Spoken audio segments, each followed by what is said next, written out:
Israël. Voilà, mon oncle Alain, pour moi, c'était vraiment quelqu'un qui disait que des bonnes paroles et qui s'abstenait complètement de dire du Lachon Hara.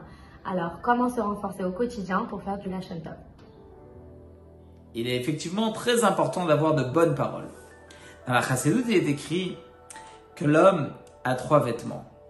La pensée, la parole et l'action. De bonnes pensées amènent à de bonnes paroles et de bonnes paroles amènent à de bonnes actions.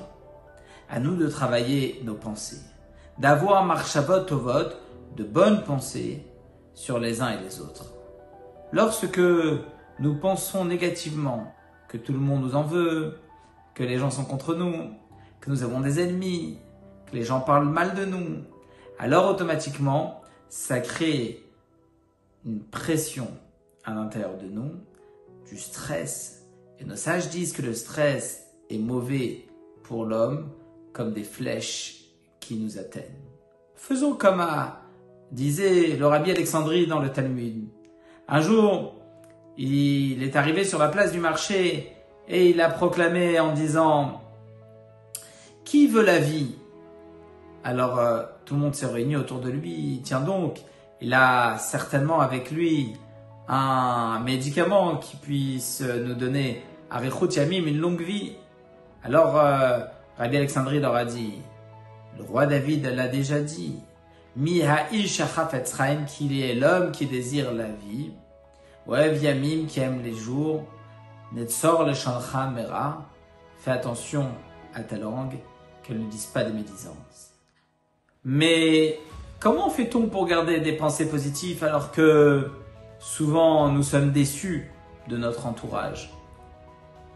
Un jour, un professeur est venu voir le rabbi. En entretien privé, il lui a dit « Rabbi, je suis complètement déprimé. Les gens ne sont pas sincères.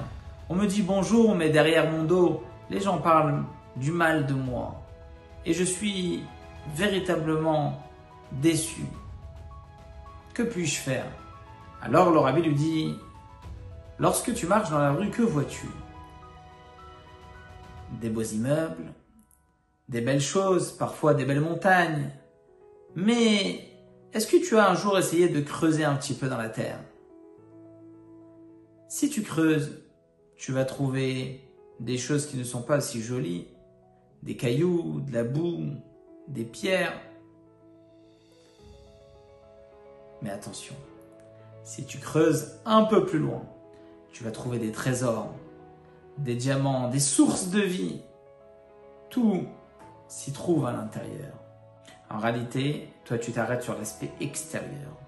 Mais si tu creuses à l'intérieur de la neshama, de l'âme juive, si tu vas au fin fond de la personne, je suis sûr que tu trouveras du bon et du bien.